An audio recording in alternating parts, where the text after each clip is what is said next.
DK. Shivakumar ಸಾಹೇಬರಲ್ಲಿ request ಮಾಡುವಂಥದ್ದು, ನಾನು ನಿನ್ನೆ ಅವರ ಕಚೇರಿಗೆ ಕೂಡ ನಾನು ಮಾತನಾಡಿದ್ದೀನಿ, ಅವ್ರ ಹತ್ರ ಸಮಯ ಕೂಡ ಕೇಳಿದ್ದೀನಿ. ಏಕೆಂದರೆ ಅವರ ಸ್ಟೇಟ್ಮೆಂಟ್ ನೋಡಿದೆ, ಇದಿಲ್ಲ ಅಂದರೆ ಆಲ್ಟರ್ನೇಟಿವ್ ಸೊಲ್ಯೂಷನ್ ಏನು, ಇದಕ್ಕೇನು ವಿರೋಧ ಇದನ್ನೆಲ್ಲ ಕೇಳಿದ್ದಾರೆ. ನಾನು ವೈಯಕ್ತಿಕ ಟೀಕಾ ಟಿಪ್ಪಣಿಗಳಿಗೆ ಉತ್ತರ ಕೊಡ್ತಾ ಅದನ್ನು ಒಂದು ವ್ಯಕ್ತಿ ಸಂಬಂಧಪಟ್ಟಂಥ ಇಶ್ಯೂ ಆಗಿ ಅವ್ರ ವರ್ಸಸ್ ನಾನು ಇನ್ನೊಂದು ಅನ್ನೋ ರೀತಿ ಮಾಡ್ಲಿಕ್ಕೆ ಹೋಗೋದಿಲ್ಲ. ಇದು ಬೆಂಗಳೂರಿನ ವಿಷಯ. ಅವರು ಹಿರಿಯ ರಾಜಕಾರಣಿ ಇದ್ದಾರೆ, ಬೆಂಗಳೂರಿಗೆ ಒಳ್ಳೇದು ಮಾಡಬೇಕು ಅನ್ನುವಂಥ ಇಂಟೆಂಟ್ ಕೂಡ ಇದೆ ಅಂತ ನನಗೆ ಗೊತ್ತಿದೆ.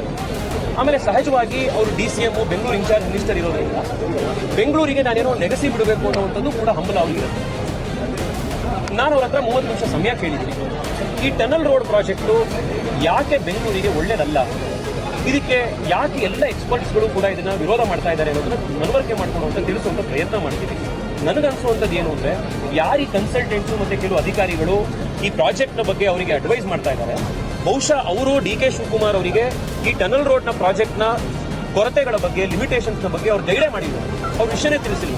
ಯಾಕೆಂದ್ರೆ ನನಗನ್ಸುವಂಥದ್ದು, ಡಿ.ಕೆ. ಶಿವಕುಮಾರ್ ಅಷ್ಟು ಎಕ್ಸ್ಪೀರಿಯನ್ಸ್ ಇರುವಂಥ, ಬೆಂಗಳೂರಿಗೆ ಒಳ್ಳೇದು ಮಾಡಬೇಕು ಅನ್ನುವಂಥ ಇಂಟೆನ್ಷನ್ ಇರುವಂಥ ರಾಜಕಾರಣಿಗೆ ಇಂಥ ಪ್ರಾಜೆಕ್ಟ್ನ ಲಿಮಿಟೇಷನ್ಸ್ ಅನ್ನು ತಿಳಿಸಿದ್ರೆ ಬಹುಶಃ ಅವರೇ ಇದನ್ನ ಕೈ ಬಿಡ್ತಾರೆ, ಅಥವಾ ಇದರಲ್ಲಿ ಇನ್ನೂ ಮಾಡಿಫಿಕೇಶನ್ಸ್ ಇನ್ನೊಂದು ಚೇಂಜ್ ಮಾಡಿ ಏನು ಜನಕ್ಕೆ ನಿಜವಾಗ್ಲೂ ಹೆಲ್ಪ್ ಮಾಡ್ಬೋದು ಅನ್ನೋದ್ರ ಬಗ್ಗೆ ಅವ್ರು ಮಾಡ್ಬೋದು.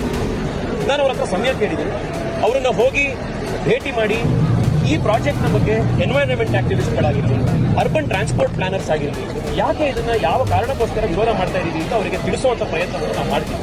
ನನಗನ್ಸುವಂಥದ್ದು ಬಹುಶಃ ಕನ್ವಿನ್ಸ್ ಆಗ್ತಾರೆ. ಯಾಕೆಂದ್ರೆ ನಾನಿದನ್ನ ಸರಿ ಇದ್ರೂ ವಿರೋಧ ಮಾಡ್ತೀನಿ ಅಂತ ಹಠ ಮಾಡೋದು ಎಷ್ಟು ತಪ್ಪು, ಇದನ್ನ ತಪ್ಪಿದ್ರು ಕೂಡ ನಾವು ಮಾಡೇ ಮಾಡ್ತೀವಿ ಅಂತ ಜಿದ್ದಿಕೊಳ್ಳೋದು ಕೂಡ ಅಷ್ಟೇ ತಪ್ಪು. ಇದು ಇಬ್ರು ಅಥವಾ ಇನ್ನೂ 2 ಐಡಿಯಾಗಳ ಜಿದ್ದಾಗಬಾರ್ದು. ಸರಿ ತಪ್ಪುಗಳನ್ನು ಆಲೋಚನೆ ಮಾಡಿ ಬೆಂಗಳೂರಿಗೆ ಯಾವ್ದು ಒಳ್ಳೇದು ಅದನ್ನು ನಾವೆಲ್ಲರೂ ಸೇರಿ ಮಾಡಬೇಕು. ಅದ್ರ ಜೊತೆಗೆ ಅವ್ರು ನಿನ್ನೆ ಇದನ್ನು ಹೇಳಿದ್ದಾರೆ, ತೇಜಸ್ವಿಗೆ ಬೆಂಗಳೂರಿನ ಕುರಿತಾಗಿ ಪ್ಲಾನ್ ಆಫ್ ಆಕ್ಷನ್ ಏನಿದೆ ಟ್ರಾಫಿಕ್ ಸಲುವಾಗಿ ಅದನ್ನು ಕೂಡ ನಾನು ತಯಾರು ಮಾಡ್ತಾ ಇದ್ದೀನಿ. ಅವ್ರನ್ನ ಭೇಟಿ ಮಾಡಿದಾಗ ಈ ಪ್ಲಾನ್ ಆಫ್ ಆಕ್ಷನ್ ಕುರಿತಾಗಿ ಕೂಡ ನಾವು ಅವರಿಗೆ ವಿಸ್ತೃತವಾಗಿ ಇದನ್ನೆಲ್ಲ ತಿಳಿಸ್ತೀವಿ. ಕಾಂಗ್ರೆಸ್ ಬಿಜೆಪಿ ಎಲ್ಲಕ್ಕಿಂತ ಮುಖ್ಯವಾಗಿ ಬೆಂಗಳೂರಿನಲ್ಲಿ ವಾಸ ಮಾಡ್ತಾ ಇರುವಂತಹ 1.5 ಕೋಟಿ ಸಾಮಾನ್ಯ ಜನಕ್ಕೆ ಯಾರು ಟ್ರಾಫಿಕ್ ಇಂದ ಬೇಸತ್ತಿದ್ದಾರೆ, ಈ ಕೆಟ್ಟ ರಸ್ತೆಗಳಿಂದ ಬೇಸತ್ತಿದ್ದಾರೆ, ಅವರೆಲ್ಲರಿಗೂ ಕೂಡ ನಾವು ಒಟ್ಟಿಗೆ ಸೇರಿ ಕೆಲಸ ಮಾಡೋದ್ರಿಂದ ಅವರ ಜೀವನದಲ್ಲಿ ಒಂದು ಪರಿವರ್ತನೆ ಬಂದಿದೆ. ಆ ಪೊಲಿಟಿಕಲ್ ಮೆಚುರಿಟಿಯನ್ನು ತೋರಿಸಿ ನಾವು ಕೆಲಸ ಮಾಡಬೇಕು ಅನ್ನುವಂಥ ನನ್ನ ಅಪೇಕ್ಷೆ ಇದೆ.